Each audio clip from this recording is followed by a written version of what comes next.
George Washington, the signature leader of America, was different. He understood that the greatness of this new country was to have leaders who understood that in spite of their breeding and education, they didn't have all the answers.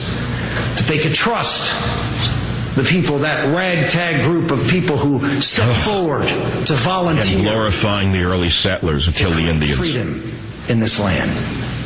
And they believed General glorifying the colonists who put smallpox in the blankets of the Cherokee. That's what he's breathless about. But from the ranks. That's how America's freedom was won. Oh, please. Believing in the people that they led. That's not how it was won. It was not won like that. That's crap. That's first grade basic conservative stupidity. It's what makes people say, I would never be a Republican. When you listen to a guy like Santorum, anyone with intelligence says, I could never be a Republican if that represents them. I'd rather be with a drug addict who's a Democrat than listen to this crap. That's what this does. This is one man's opinion about what went on. Is there anyone out there who agrees with me that Santorum looked and sounded crazy? Remember, it's not a crime to be a liberal Republican, and it's certainly better than being a communist of unknown loyalty. Let's put it to you that way. 1-800-449-8255 is the phone number. There's another story that I should say I'm covering, but I don't cover stories. I just comment on stories. I like when they say I'm covering a story. They take it from somebody who's actually covering the story. All right, let's move on. Next topic, Scientology. There's a former Scientologist who claims abuse by executives. I know nothing about Scientology. All I know is that when I was a young guy, 17, 18 years old, one of the crowd became a Scientologist. And I'm not going to mention his name, but he went way to the top. I don't even know if he's still alive. He tried to explain to us about clears and your mind. You go back and you clear up the pre-births that you have to go back, your incarnations, and you have to figure out who they were. And in order to become, you got to erase these accretions from your present and past lives, and then you'll release the essential spiritual self or soul called the thetan. Well, I can't promise you that I have erased all of these accretions from my past life. Nor can I promise you, the Savage Nation, that it is only my spiritual self or soul called the thetan that you hear on the radio every day. But I can tell you this. There is some truth in Scientology as far as I can tell. You can sit here as a cynic and you can laugh at everybody. You can mock everybody, and you could wind up being one of the schmucks on HBO who thinks he knows it. And you have to understand people have a spiritual core, and they need to feed the spiritual core, and they usually do it through the five major religions on earth. But some have found that cults along the lines of Scientology, and there's no problem when you say cult. Not all cults are bad, by the way. Just as not all religions are good, not all cults are bad. In fact, some cults are quite good. Look at the Democrats and Republicans. Look how far they've gotten. So don't assume that just because you're a member of the Democrat Party, you're not in a cult. You are certainly in a cult. And as far as Republicans go, they are the biggest cultists I've ever met. When they start talking about George Washington, I reach for my remote. That's all I can tell you. I would like to ask you, if you are a Scientologist or you believe in Scientology, will you give us a call at 1-800... I forgot my number already. Maybe my thetan is in my way. What's my number? 1-800-449-8255. Yeah, that's my number. No, again, the little man is not only asleep, I think the little man is comatose today after last night. I think America went to sleep. They were put to sleep by Romney and Santorum. Is there a sporting event I don't know about? All right, play clip one. Maybe this will excite the audience. Scientology, a church perhaps best known for its celebrity believers like John Travolta, Kirstie Alley, and Tom Cruise. For 17 years, Debbie Cook ran the church's spiritual mecca, the so-called flag base in Clearwater, Florida. Welcome to the Mecca of Scientology. But she has now testified in court that during her tenure, she saw behavior exhibited by the leader of the church, David Miscavige, that disturbed her deeply. David Miscavige? Oh, Miscavige. Now let's listen to Tom Cruise. He's a very famous Scientologist. Let's hear him. I have never met a more competent, a more intelligent, a more tolerant, a more compassionate being. Than who? Who is he talking about?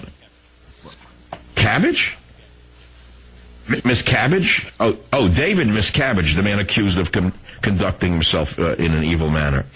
Is there anyone out there who, before we throw this in the garbage, I thought since yesterday we talked about religion, we could talk today about cults. And so I asked you about Scientology. Before I rip up the paper and say, dud, dead, pick the wrong one, is there anyone out there who wants to talk about Scientology? If you don't call me within 90 seconds, I'm going to throw the topic in the garbage. 1-800-449-8255. If there's anyone out there who's gone through Scientology, you want to really cull the bottom of the barrel. How about EST? Anyone out there do EST training? You know where he is now in London looking like a homeless bum. I heard the guy who created the EST thing, who was once a big guru here in Marin County, looks like he's picking through garbage cans in London. So, somebody ran into... I'm in a crazed mood, pardon me. I can't take anymore with such a giddy speech.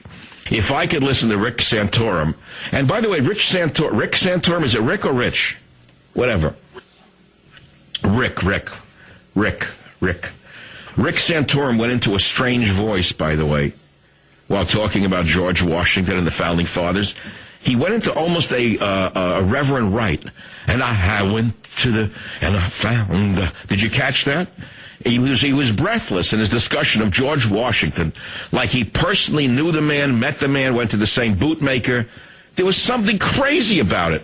Again, if you're not interested in these two topics, I'm dead in the water. If you are, the phone number is 1-800-449-8255. Let's switch it up a little bit. Because if I get any more political, I'm going to wind up talking about cameras and like which camera to buy. It'll be like a regular talk show in a minute, where they have a segment on a camera, they bring a camera guy in to get free film. There used to be a guy in a local station, and he's long out of business now. I think they moved him to the South Arizona. He used to have a camera guy in just to get free rolls of Kodachrome. I swear to God. You know how cheap people go down for in this business? I swear to God, they'll go down for a piece of derma. They'll mention the deli to get a free derma after the show. This is true. It's awful. It's not that it's so illegal, big deal, but they do. I mean, they plug the craziest thing. I have a guy on about cameras, and what does he get? The guy leaves him 6 rolls of Kodachrome in those days. Can you believe it? And for an hour, he does a whole show segment on it. It was actually a very interesting segment. I'm thinking of buying a new camera, but nobody needs cameras anymore. I used to be a camera nut. In this studio, I have my old Nikon F1s. They're like antiques. I love the clutter. I mean, the sound of the shutter. I took the greatest Kodachromes in my years in the South Pacific collecting plants. They're classics. One day you'll see them, and what a great photographer I am. Long before it was a tourist site, it was a country, a nation, and people. And I was lucky enough to be there in 68, 69, collecting plants in the villages long before they were invaded by the dope smokers who thought that they were their brothers because they were dark of skin, you know. Right away they made them their brothers. But that's not, where they were at. Like a girl that started with brother, like, oh, brother. But they don't even know what you're talking about. What brother? These are Melanesian people. They're not from, whatever. So, I mean, you could talk cameras. But with the iPhone, you don't need a camera, I hear. The lenses in these iPhones are amazing. People took a picture of me on my recent trip to South Florida. I'm shocked at the quality, every detail. So what do you need a camera for? I just did my camera segment. I know I'm going to get camera nuts calling me in a minute, which is good. They'll tell me to buy the Canon. The other one will say a Nikon. The other guy will say, don't buy the Canon, don't buy the Nikon. Mike, I got a deal for you on a Leica. I have a used one. It's only 30 years old, but it takes the best pictures. You need to put a hood over your head, but it's still worth it. You have to develop it in the back room. When I was young, I had kids who were photo bugs. It's amazing what you were exposed to as a child. Even in high school, there were kids who were so inventive that they printed their own film in a darkroom. I always thought they were wizards. They were always like strange. Their families were very odd, in a certain sense that they would let a kid have a darkroom with weird chemicals. And I don't know where they went today.